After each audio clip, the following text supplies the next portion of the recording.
sifunde lela a week before last. Yes. John Uqala chapter 5. Hallelujah. John Uqala chapter 5. Siqalile ke ukufunda last week safunda ku verse 1. Namhlanje siqala khona. So I will try by all means ukuthi ngibe mfishane. Amen.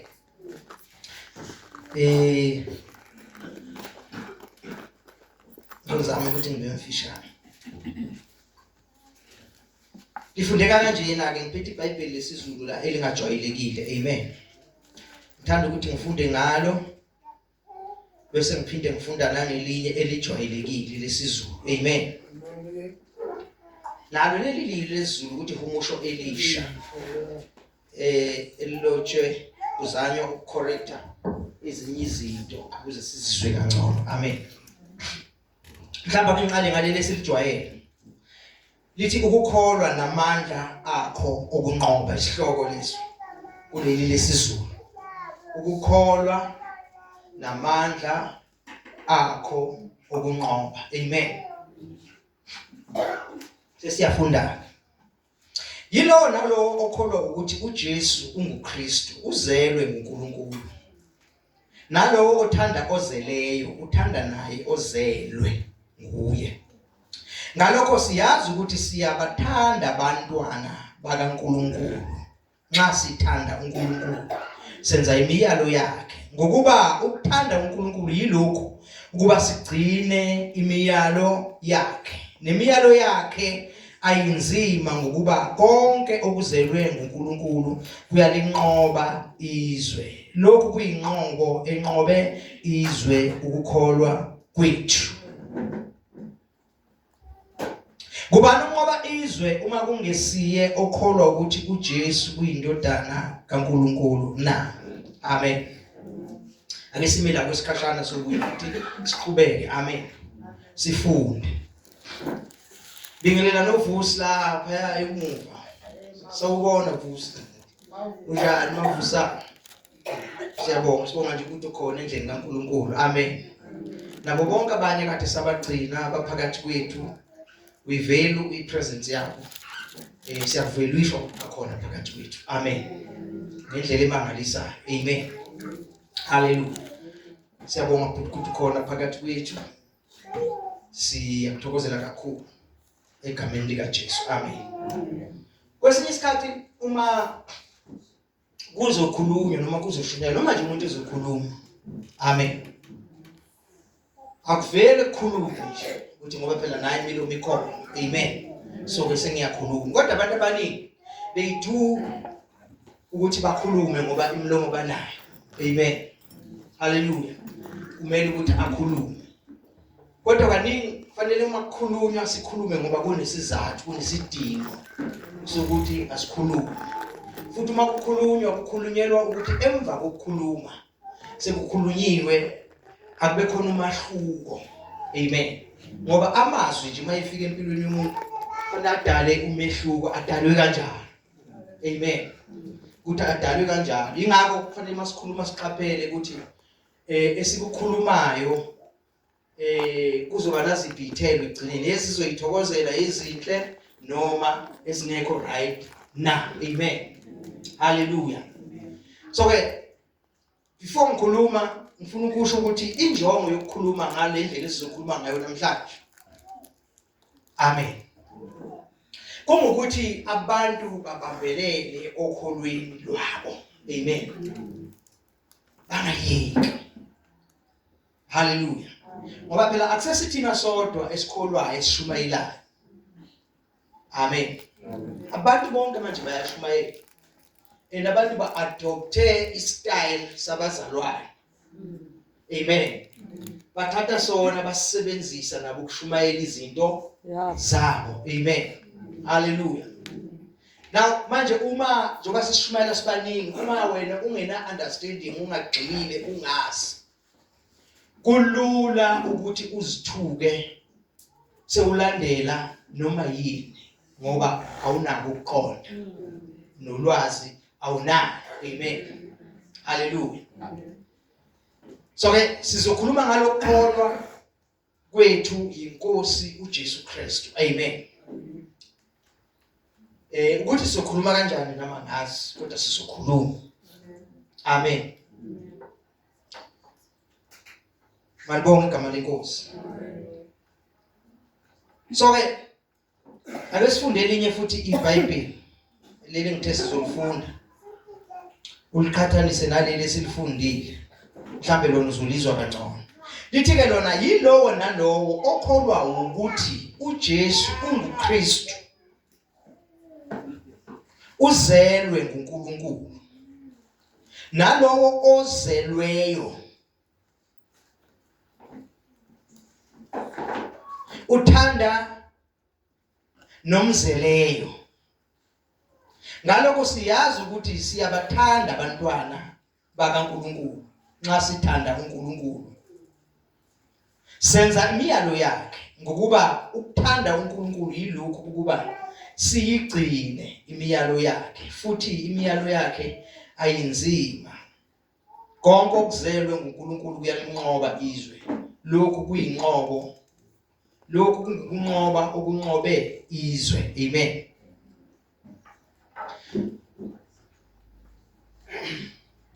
Kubalulekile bazalwane ukuthi si understand ukuthi iBhayibheli lithi loyo ovuma ukuthi uJesu unguKristu. Bese lithi izwi kaNkulunkulu uzelwe ubani? uNkulunkulu. Ovuma ukuthi uJesu unguKristu. Ligama lithi unguKristu kusho ukuthi unguMesaya. Amen. Ligama lithi unguMesaya lisho ukuthi ungumsindisi. Amen. Hallelujah. Hallelujah. UnguKristu. Amen. Lithi ke ovuma ukuthi unguKristu uzelwe uNkulunkulu. Ngoba kunomehluko bazalwane.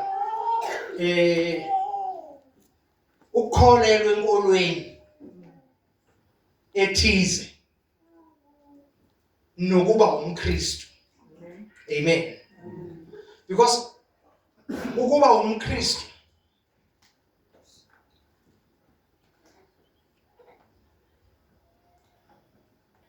Amen. Kuba umKristu eChristian. Amen. Akusiyinkolo. Akusiyona ini? Inkolo. Ngoba ungalalela uzwe kahle uzenza ukuthi kune argument la ngaphandle kunokuphikisana baqhathanisa iChristianity bayiqhathanise nezinkolo. Amen. Isizathu sokwenza lokhu ukunga understand. Amen. Ukunga understand. So kulula ukukhathaza ingabo kunenkulumo ezithi abelungu bafika neBhayibheli basinikeza iBhayibheli ukuze siyeke izinto zethu benze ukuthi basithena amandla. Sasikade sinayo uNkulunkulu thina sinendlela yethu yokukhonza uNkulunkulu sinamagama esibiza ngawo uNkulunkulu. Bazosusa izintweni zabo basinika ezethu basinika ezabo ukuze bakwazi ukuthi basiweaknishe basenze sibe weak. Amazwi avamile in these days. Amazwi kanjani? Avamile in these days. If uyalalela uhamba ulalela ubeka indlebe ukuthi kukhulunywayo kule ikhathi zanamhlanje.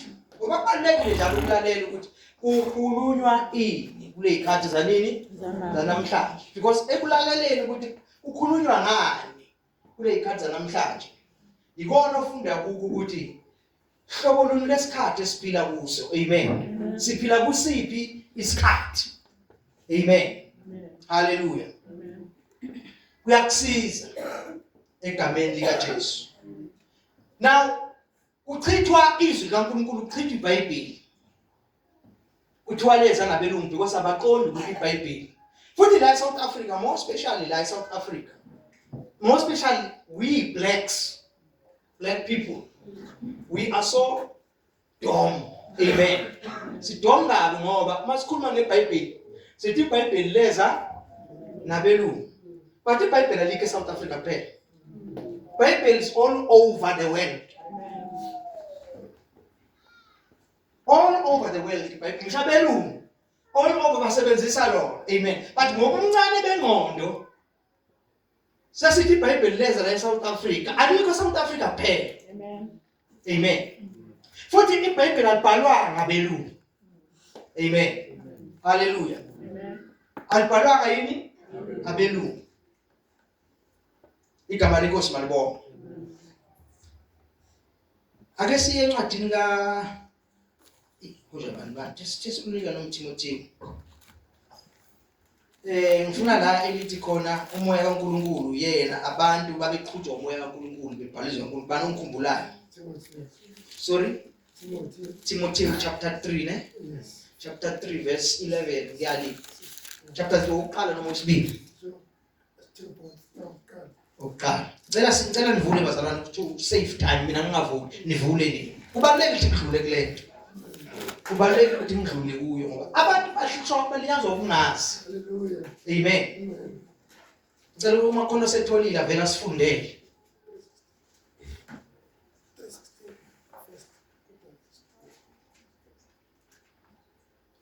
Amen. Ukhona otholayo? Ukhona otholayo? Omunye angivulele u1 Peter chapter 1 verse 8. Kodwa ngifuna kakhulu leli ngicela ukuthi silithole.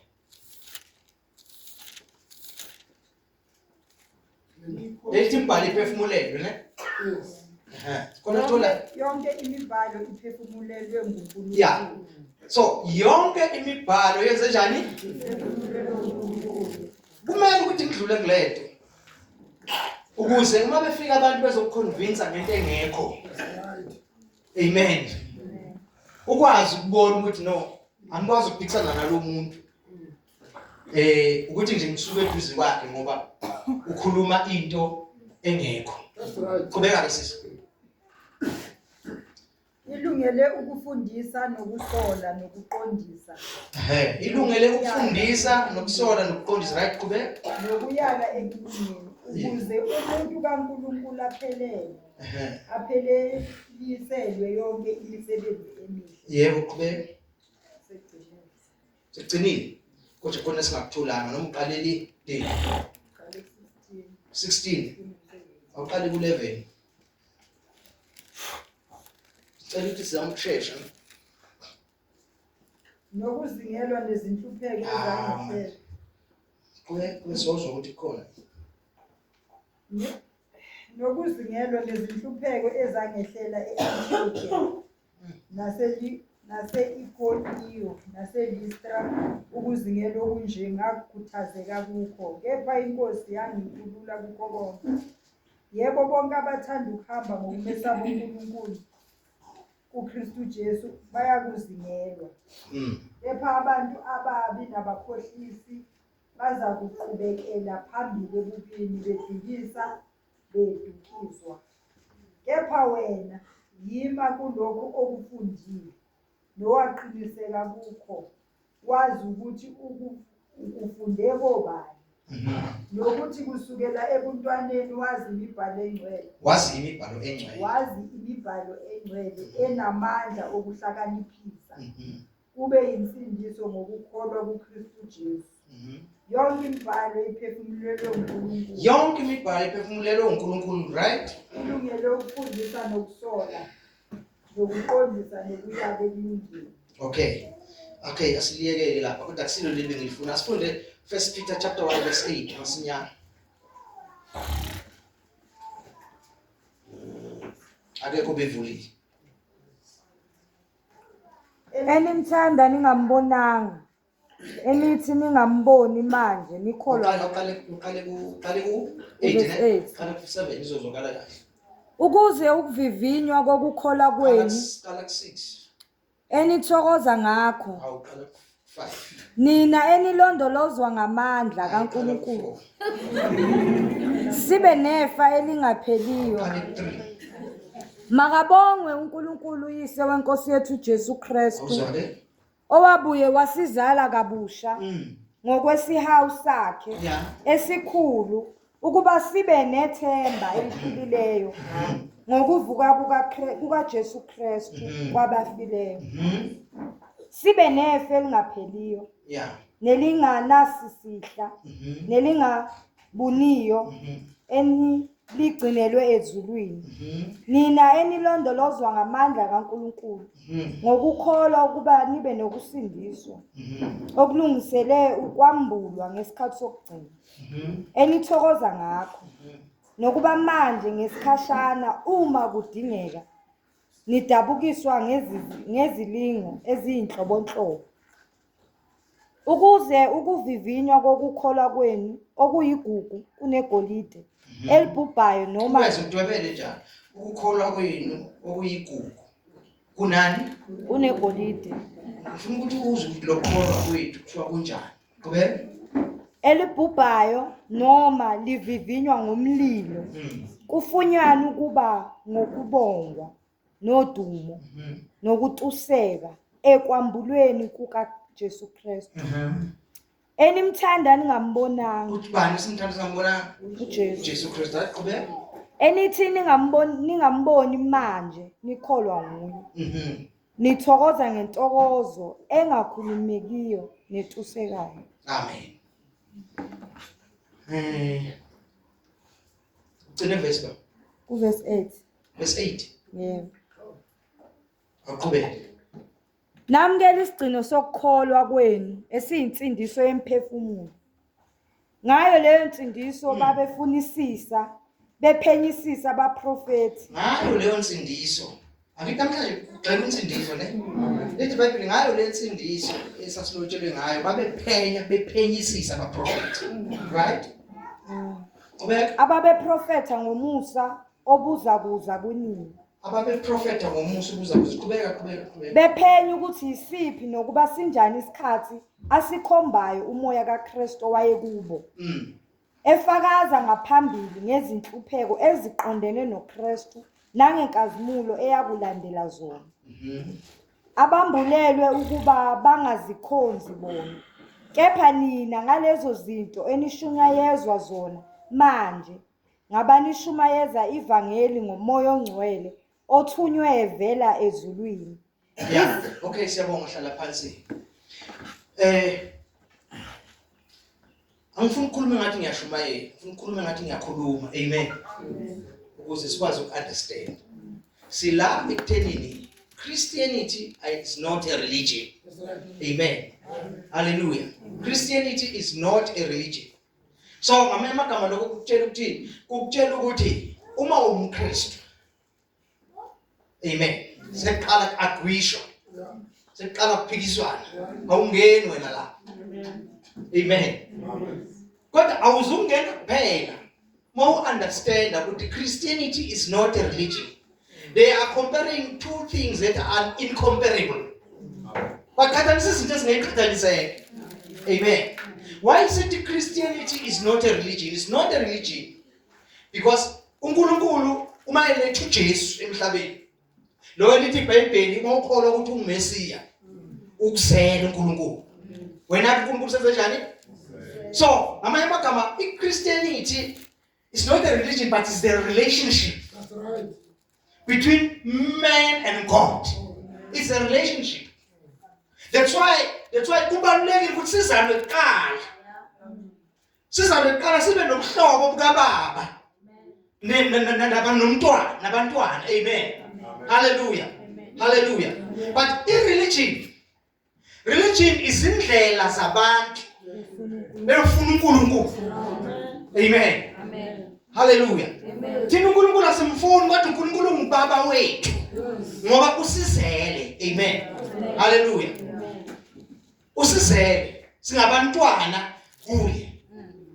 Hallelujah. Now, iBhayibheli lithi ke la sifunda khona othanda uNkulunkulu uthanda nabazelwe uNkulunkulu. Amen. Othanda uNkulunkulu uthanda nabanjani? Nabazelwe uNkulunkulu. Amen. So ngamanye amagama kusho ukuthi awukwazi ungayithanda ifamily yakho. Because we are a family. Amen. Awukhandi ukuthanda umuntu wakini. Awuplena awukhandi ukuthi kodwa kunalento yokuthi wakithi kunobudlelwano. Obukuthintayo umfowenu. Obukuthintayo ngodadewenu. If anything happens kuye, ipain uyizudlula leyo izoma ize kuwe direct. Amen. Angazi noma yayizwa lento engishoyo. Angazi noma uke waphila yini kuyifamily wabasekhaya wakhula omunye ekhaya ukuthi abantu abagula kakhulu ilabo abakhulelwayo nalogulayo. So ke siyabathanda abafowethu senziwa ukuthi sizelwe nabo sinobuhlobo nabo. Amen bazalwane. Sinobuhlobo nabo. Amen. Hallelujah. Igama lenkosi malibonke. Bese lithi ke ozelwe uNkulunkulu ugcina imiyalo yakhe. Abazelwe uNkulunkulu benze njani? Bagcina imiyalo yakhe. Igama lenkosi malibonke. Now masikhuluma ngokugcina imiyalo yakhe, asikhulumi ngoba thina amaKristu asisahambi ngokuthi ungebi, ungabulali, ungaphili, ungenzeni. Vele umthetho wonke nje, umthetho imiyalo yonke nje yahlula abakwaIsrayeli, iyabahlula bonke abantu. Amen. Hallelujah. Yingakho kwakunesidingo sokuthi akuze uJesu azoyifulfill imithetho yonke nemiyalo yonke on our behalf. Angazi uma nezwe nibazalwane. Uzoyifulfill on our behalf. Amen. Ukuze noma sonile bese liyasulwa icala lakhe angasafi ngenxa yokuthi uJesu ugcine on our behalf. Amen. Hallelujah. Imiyalo nemithetho. Hallelujah. Kodwa nanti lalithi ozelwe uNkulunkulu ugcina imiyalo yakhe. Amen.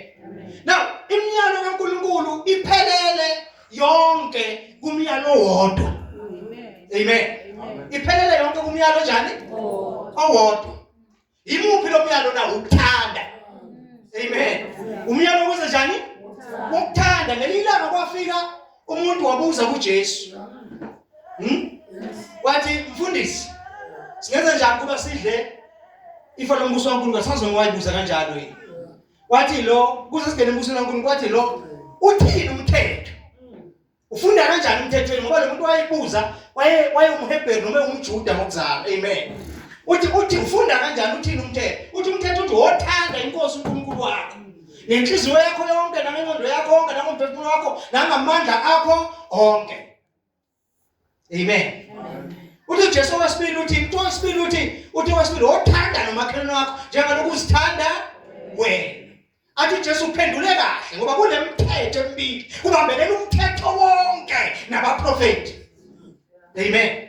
Kunomthetho wokuthanda, kulento uthando mawuhamba othandweni, other words ukufulfilla yonke imithetho okuhamba othandweni. So ngamanye amagama njengoba besipha uJesu uNkulunkulu esilethela uJesu kuthi kube yiloyo naloyo okholwa yiyo, okholwa omamukelayo akholwe nguye. Amen bazalwane. Angabhubhi kodwa abe nokuphila okuphakade. In other words uJesu uwuthando kaNkulunkulu, isipho sothando sikaNkulunkulu. Amen. So masimamukela samukela lo thando. Amen. Masimamukela samukela ini? Lo thando. So masisamukela lo thando sesinamandla okufulfilla wasani engumthetho. Ngoba konke kupheleliswa kuphi? Umthetho nokumyalo kupheleliswa othandweni. Amen. Hallelujah. But lolu thando esiphiwe lo. Amen. Lo operated by faith. Amen. And even if faith is operated by love. Amen. Hallelujah. That's why the Bible says ngaphandle kokukholwa akwenzeki ukuthi umthokozise uNkulunkulu. Amen. So yilapho ke thina masikholwa uJesu, uNkulunkulu is being pleased. Uyathokoza ukuthi sisamukele bani? Ngoba samukela lento asipha yona eyiusizo kuyo yonke impilo yethu. Amen bazalwane. Eyasemhlabeni nakwelizayo nangaphansi komhlaba. Kuyo yonke impilo yethu ikulele la kulo Jesu. Because uJesu yena uNkulunkulu asizala ngaye. Amen. Kodwa uzozala phela ngokuthi wena uthatha isinyathelo sokuthi uyamamukela. So mawumamukela wena sewuzalwa kabusha. You are now being born of God. Amen. Hallelujah. Hallelujah. Why kufanele kwenzeke lokho na? Because uNkulunkulu akafuna ireligion, uNkulunkulu ufuna irelationship nabantu bakhe. Amen bazalwane. So thina asihambi asihambi ngokulandela imithetho ukuthi kwenziwa lokhu no sirele relationship noNkulunkulu esibizela ukuthi njalo masikhale kuye masise kuye sithi aba baba amen hallelujah so bengifuna ukudlula lapha bese siyaqhubeka amen bese siyaqhubeka kodwa ngazi noma usuyile ukuthi angazi noma usuyile ukuthi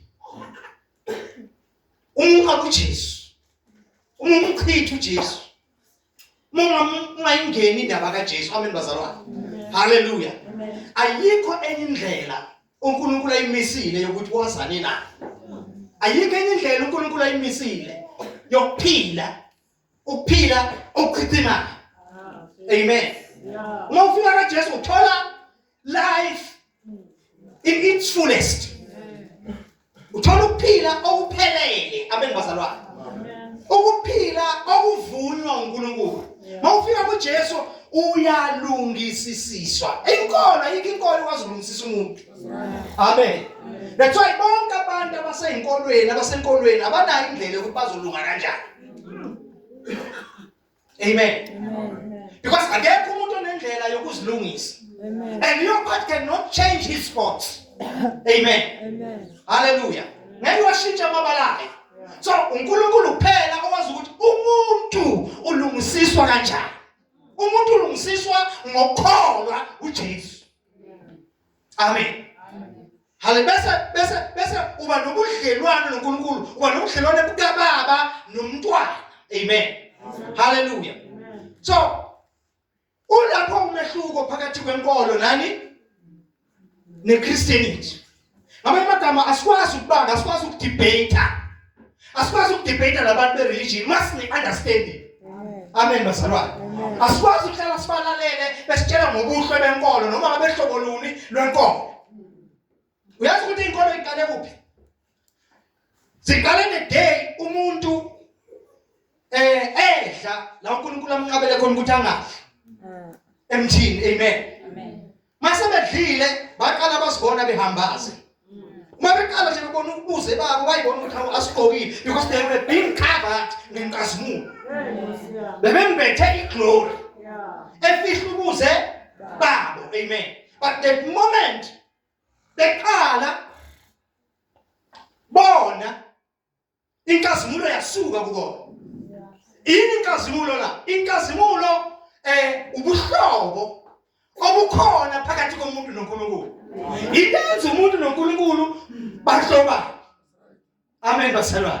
haleluya yina uNkulunkulu uma esedlile umuntu uyambuza ukuthi where are you Adam ukuphi na siyazi ukuthi uNkulunkulu asikhuluma ngaye uNkulunkulu obona yonke indawo obona phansi amathunjini omhlaba uNkulunkulu ongeke la mabaleka uchashe khona but this time sibuza ukuthi Adam where are you ayibo ngambona ukuthi Adam kwenzakaleni what happened kuwe manje ubuhlobo bami nawe lento beyingenza ngise njalo ukuphola kwelanga kube nokuhlanganyela ne-fellowship phakathi kwami nawe isuke isakho into engibiza ukuthi ngize kuwe lokufana besinako amen lokufana besinjani besinako inkazimulo makhuluma nenkazimulo kaNkulunkulu kumuntu kukhuluma ngomuntu efana noNkulunkulu uNkulunkulu engamncishanga lutho andilo yena because uNkulunkulu akamncishanga lutho umuntu ayilo amen but the day sebeyibona ukuthi bahambaze banemizamo baba nemizamo ukuthi how to cover our shame sifihla kanjani ihlazo lethu bathatha amahlamvu ezihlahla bazama ukufihla ihlazo labo kodwa ngabe imizamo yomuntu ayimusi indawo ayimfinyelelisa indawo balethila ngakashona amahlahlabulo basale kushema bahlale emahlazweni abo until uNkulunkulu futhi abahawukele kulana isilwane ukufa baqala ukubona lo uNkulunkulu bekhuluma ngakho ukuthi wanidla nizofa nokufa baqala ukubona the day bebulala isilwane ukuthi kanti uNkulunkulu mayekhuluma ngokufa bekhuluma ngento enje because uNkulunkulu noma kwafanele bafe baze bafe physical but akavumanga uNkulunkulu bakhe because uNkulunkulu aka-create kabili. Amen. Dala kanjani? Yingakho nevesi eBhayibhelini lithi uNkulunkulu akasusa ukuphila. Kodwa uqamba amasu. Konqoshiweyo ukuthi angabumbi inxoshwa kuye. Ilafana khona uNkulunkulu ngathi ubamba uyayeka uyambandaza. Uyambandaza ukuthi sefanele ukuthi phela afe ngokuthi uzofa. Amen. Afe physical but uNkulunkulu wabamba wayeka. Wamkhavarisha wathathani ikhumba nimbathe nifihle ini imizamo kaNkulunkulu ebambe yeke ukuthi angikwazi ukumbulala umuntu. Amen. Angikwazi ukumbulala umuntu. So lokho kwarepresenta imizamo inkolo ama religion izindlela zabantu bezama ukuthola uNkulunkulu. But iChristianity uNkulunkulu ezebantwini. That's why kunesiphambano amen bazalwane. uNkulunkulu ezohlangana nani nabantu. Hallelujah. Wasikhuluma kanje. Sikhuluma kanje sifuna ukuvula amehlo akho engqondo ukuthi ungahamba udukiswe. Namhlanje there are so many religions. Ngeke ngathi kini namhlanje izangoma ziphuma zimeshashana ziphatha ama mic iphathi ipika ziyashumayela. Ziyaprofeta ziyashumayela zibhula imhlolo zithi woza nomhlabathi woza nayo yonke abanye beze ngestrategy sethu thina ibandla sihamba ngazo baphumele ngoba bafuna ukunikhipha kulombuso. Banuso sisi. Amen. Ngoba bengaqondi abanye beyasho ukuthi basebenzela uNkulunkulu. They are sure ukuthi yonke into abayenzayo basebenzela uNkulunkulu kanti baseceleni bemelene beyizitha zikaNkulunkulu. Aqali ngabo. uPaul engakabi uPaul esase uSawuli. WayeSawuli ne? Yes, esase uSawuli. Wayeshisela uNkulunkulu but ekshiseleleni kwaNkulunkulu waze wavota ivotela ukuthi akubulawa amakhono. Njoba kubulawa amakhono akubulawa amakhono nje usho ukuthi yena usebenzela uNkulunkulu. Ayunentshisakala enzima kabi. Uzafuna ngisho neimvumo zokuthi yena wenzele umsebenzi ngoba ubona iChristianity njengento ezokhipha abantu kuNkulunkulu. Amen. But iChristianity yona esenza njani uNkulunkulu ezebantwini. Angazi umsezwane bazalwane. Amen. Namhlanje ishiza ngoma ephatha ama mic. Sine platform ngisho la emalokhujaneni omkhulu nogogo. And abaningi abantu bakuyana kokho kwakithi. Vele ku-close nabo ngoba bakaze baphume kuko. That's why kufanele ukulwela ngoba yini abakaze baphume umuntu uphuma ngokuthi he must be born again. Kufanele azame kabusha. Hallelujah. Jesus. Amen. So that's why bayifika lento bayabukela lula. Futhi ayibalahlisi lutho. Ayikho into abahlukanisa nayo. Bahamba nabo bonke ngoba kuvuma yonke into. Amen bazalwane. Hallelujah. Ngithi mina kimi sishumayela kanje ukuqwashisa wena. Last time ngeke ngathi mangikhuluma lamathi uSathane uyiqila. uNkulunkulu uqala izinto, uNkulunkulu uqala izinto. uSathane akananto ayiqalayo. uNkulunkulu uqala izinto. Abese efuna ukuyijotha ngoba umsebenzi wakhe ukujotha. Abese ayifona into kaNkulunkulu ukuthi kaNkulunkulu ayingozi imize ngidestroyer. Abese efuna ukufaka unyawo kuyona. Kuza yone. Ingakwazi ukukhipha lento nomphumela uNkulunkulu ebufuna ukuwenza. Amen. Hallelujah. In these days kuphuma abantu esasihamba nabo.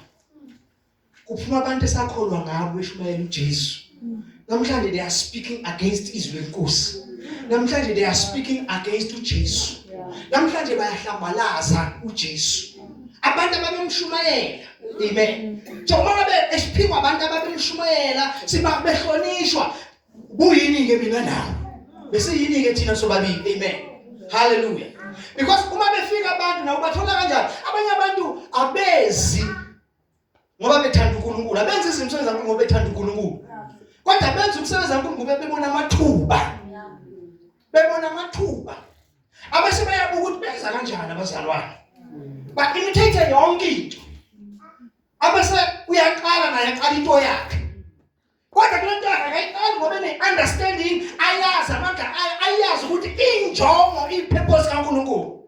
That's why endleleni usathane yilabo abakwazi ukantshontsha kalula. Ngoba abana background, abana foundation yalento abakuyona. Amen bazalwane. Abana understanding yayo. Amen. Malibonke igama lenkosi. But mina ngilethe ini namhlanje. Ngilethe into ethi ayithi uma kuthethwa icala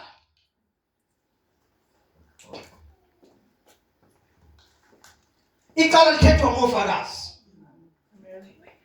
Uma kukhona indaba inqunywa ngofakazi. Amen. Munya ngani? Ngofakazi. Uma abantu bekwazi ukulalela ubufakazi babantu, inqunywa indaba ngobufakazi babantu, how much more ubufakazi bukaNkulunkulu? Because indaba kaNkulunkulu inobufakazi, indaba kaJesu yokuzalwa kaJesu inobufakazi bukaNkulunkulu. Amen bazalwane. Ake sikubone. Verse 6. Kwela mBhayibheli ngiliphethe lithi testimony concerning the Son of God. Testimony concerning the Son of God. Amen. Kusho ukuthi uNkulunkulu unobufakazi abufakazile ngendodana yakhe. Ukuthi nguMesaya. Amen. Kuthi ubani? Unobufakazi abufakazile. Bese siyafunda. Lithi ke uzofunda la noma ke sifunde iqala ngesizulu, ufunde ngesizulu verse 6. Ngaphetha amaBhayibheli wathi ngithanda nje ukuthi nawe ufunde.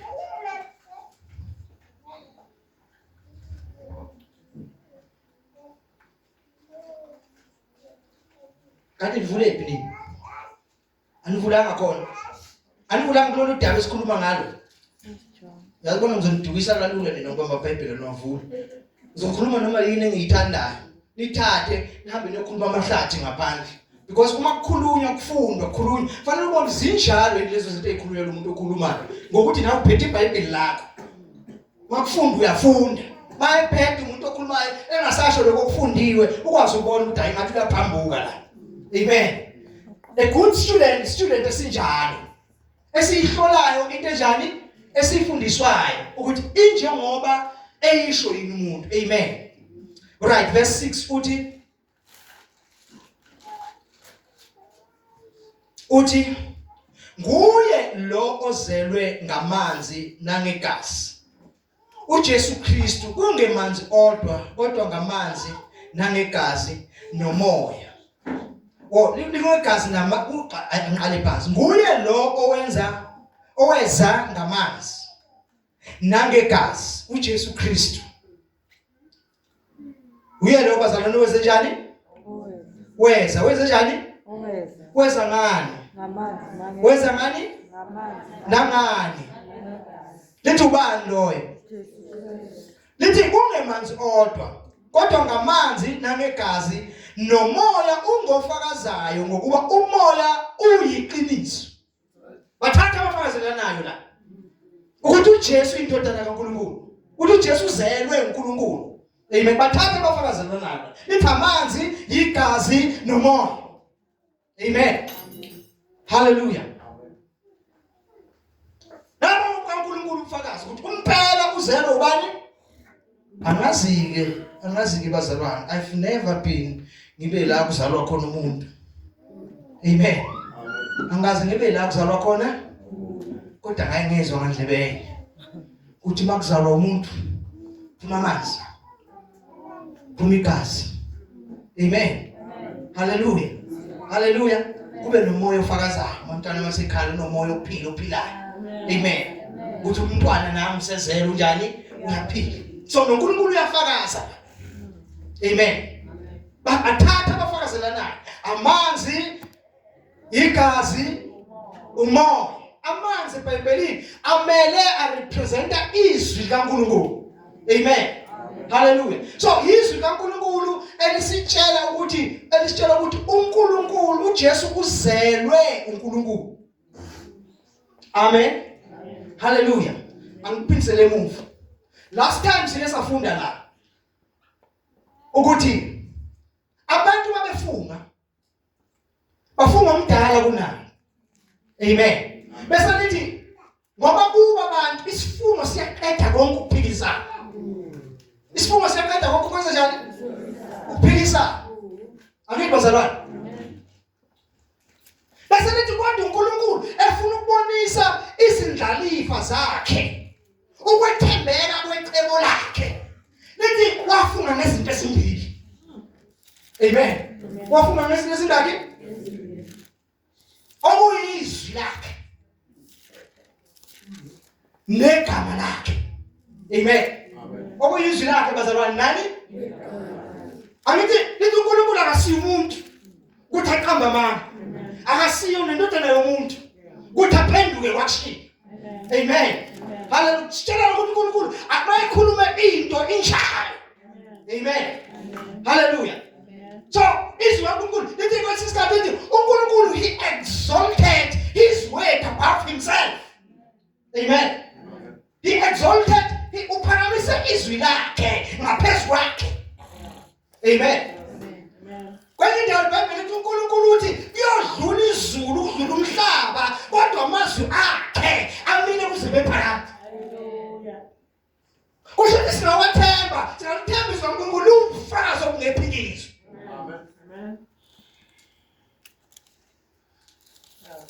Ngiyanizilisa manje ngigxilisa. Ngiyangigxilisa.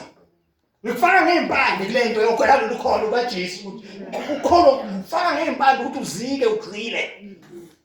Ungahamba ulalela inganekwane noma unge abantu. Amen. Because there are many gods in these days. Baningi uNkulunkulu namhlanje.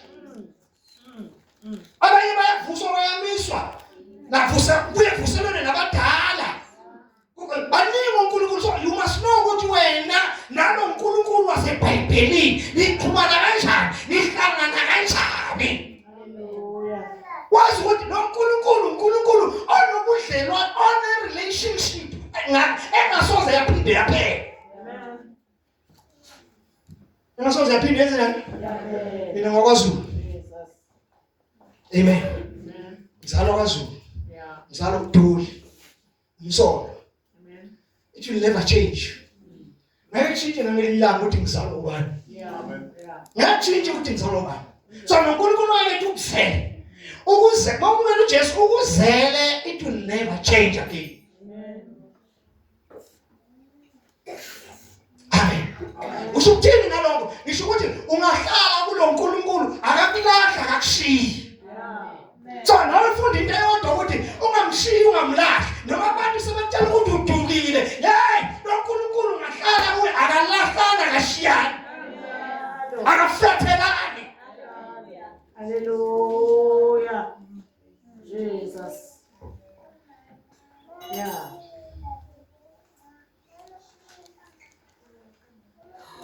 Amen. Sithe uNkulunkulu mayefunga izinto esibili. Eyokuqala sesiyishilo. Ufunga izwi. Eyesibili. uNkulunkulu mayefunga. Usifunga yena. Ngoba akekho omkhulu una. Amen. That's why ufunda iOld Testament. uNkulunkulu ubekhulunyelwa abaprofeti. Amen. Mase bekhulumile abaprofeti bafunga egameni lakhe, but thus says the Lord. Kodwa uNkulunkulu makhuluma yena uthi nginguJehova. Bekhuluma istatement ashobe sethi nginguJehova. Usho ukuthi lento ngishoyo it will never change. It will never angaliphuthe, angalihlali ngenzeki, angalifeyile ngoba ikhulunywa yimi nginguJehova. Ngingumlomo ongathethi manga. Ufuna ukuthi ufunde ukuthemba uNkulunkulu. Ufunda ukuthemba uNkulunkulu ukuthi noma ngasethiwa ke impela kuthiwa kwenzakalani awusoze wakhonza uNkulunkulu. Ngoba uyamunderstand uNkulunkulu njani omkhonzayo. Amen. Kodwa uma ngamazi ngalendlela esimbeka ngayo kulula to turn your back against him.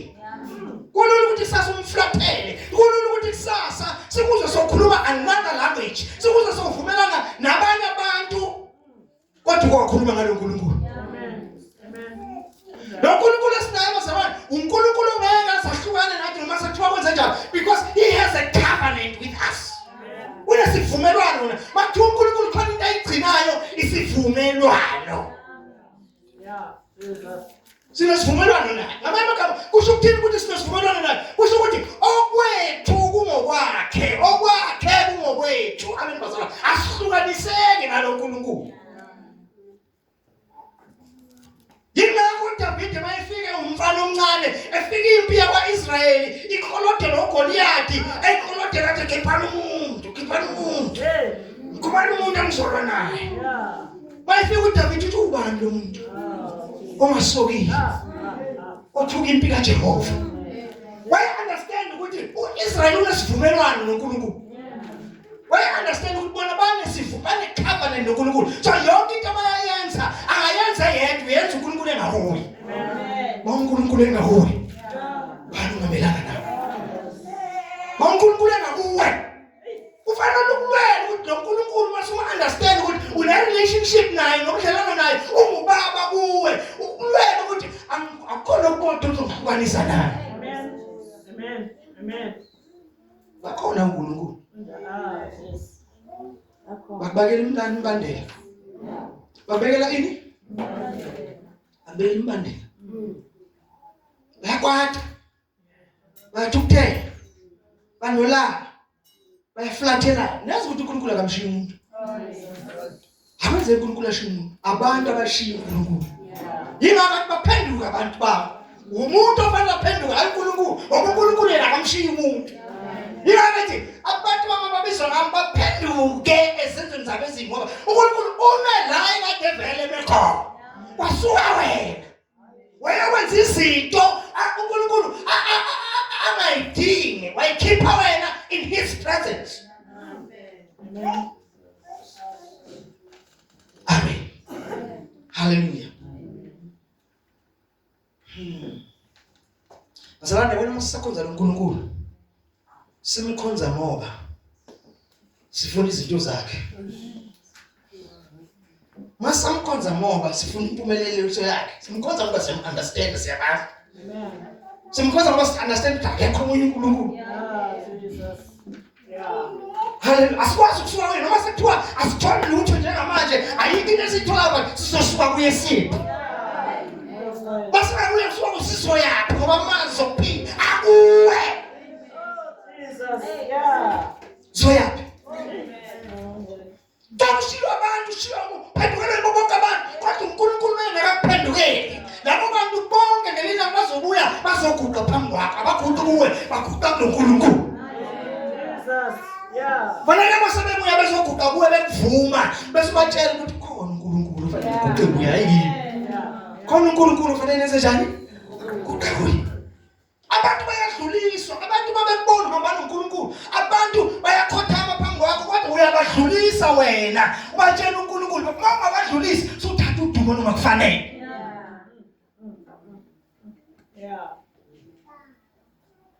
Hallelujah.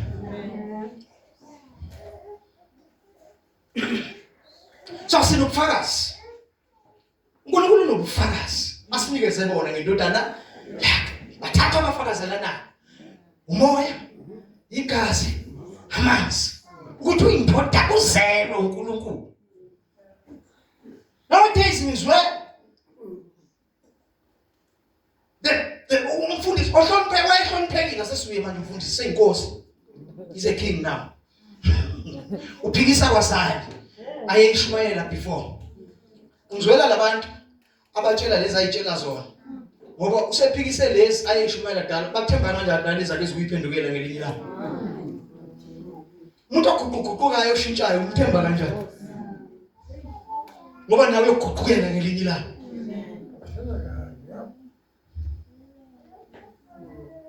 Yatusho manje kuthiwa incitha ubuchopho.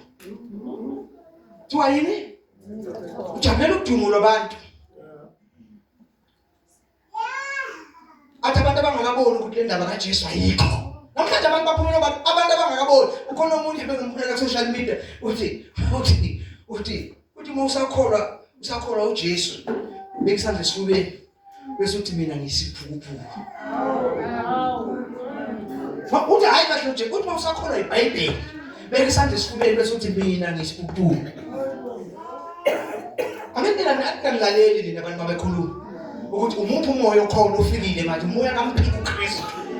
Abantu baphumele eshashalazini namhlanje izwi laNkulunkulu bayalihlambalaza bathi uJesu anibona indaba kaJesu ukuthi ayikho. Khona umuntu ethi indodana kaDavid, indodana kaJoseph, indodana kaNkulunkulu. Lo nkulunkulu wenu naye isikhohlakala.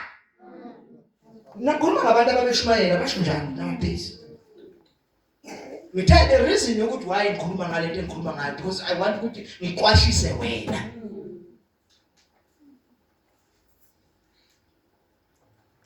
Ufuna ukuthi ngiqwashise wena na ungaweli kulesi silimo. Ungaweli kulolu giba ukuthi ugcine usuphika uNkulunkulu. Ugcine usuphika nezwi likaNkulunkulu. Amen. Malibonga igama lenkosi. Now, semvala. uJesu ukhuluma amanye amazwi ngelinye ilanga. Esifweni sakhe sokugcina. Ayisenza nabafundi bakhe. Lithi wahlephula isiko. Wabonga. Wathi dlanini lesiko. Ngoba singumzimba wami ohlehlulelwe nina. Amen. Singumzimba wami wenze njani? Waphinda wasethatha isitsha. Wathi phuzani lesi sitsha. Ngoba siyisivumelwano lesisha egazini lami. Amen. Siyisivumelwano lesisha egazini lami. What does that tell us? Lokho kusitshela ukuthi uma umukela uJesu ungena kwisivumelwano. Hallelujah. Ungena kuphi? Lesi sivumelwano si-strengthenishiwe, siqinisiwe ukuthi it will never fail. Hayi negazi lamathole, hayi negazi ley'mbuzi, kodwa negazi lendodana kaNkulunkulu. iBhayibheli mawufunda lithi ukuphila kusegazini. Hallelujah. In other words, ukusho ukuthi uJesu kulesi sivumelwano ungene ngokuphila kwakhe. Amen. Ungene ngani bazalwane? Impilo yakhe. Mayithi phuzani lesitsha wasigazi lami. Isivumelwano esisha egazini, isivumelwano esisha egazini lami. Ungene ngempilo yakhe. uNkulunkulu uthatha impilo yakhe. Nezwe bazalwane. Impilo yakhe wasipha yona. Amen. Ngaleyo mpilo yakhe angeke ashiya angeke asilahle. He will never fail us. Amen. Leli gazi lisho ukuthi leli gazi lisho ukuthi uNkulunkulu uma ngabe mina njengoNkulunkulu ngingakwazi ukwenza ngikuthembisile ngimfele ukufa ngoba ayikho into engiyithembisayo noma ngithi sisho ukuthi yonke into engisho yonke into ela kwiNew Testament ela izwi likaNkulunkulu even the Old Testament nezwe bazalwane iyizwi lami mina uNkulunkulu iyimi mina Jesu uJesu yizwa ngithi iyimi mina Jesu nezwe bazalwane yonke into ela it will never fail ngifuna ngegazi lami ngeke fail so sinobufakazi ngaloNkulunkulu sinobufakazi ngalo Jesu amen bazalwane sima abantu sebathini besho yini kunobufakazi umuntu onobufakazi ngeke umenze lutho amen umenze lutho sinobufakazi labo bufakazi buhambe buyaprove izwi kaNkulunkulu lwela ukuthi empilweni yakho malipruveke empilweni yakho ngoba yile ubufakazi ukuthi impela liyaphila impela linamandla impela libukhali. Jesus. Yeah. Yonke into esezwini kaNkulunkulu lwela ukuthi hlala kulo ipruveke. Hlala kulo izopruveka. Noma kanjani izopruveka. Kwesinye isikhathi uNkulunkulu kayeka ngamabomu. Engashesha iprove. Because usafuna i-attention yabantu kuqala. Ufuna uqala abantu abebenganakile baze bakunake. Baze basinake isimo sakho. Abantu baze basinake. Wenze njalo kuLazaro. Esenzweni umyalezo ukuthi hey uyagula.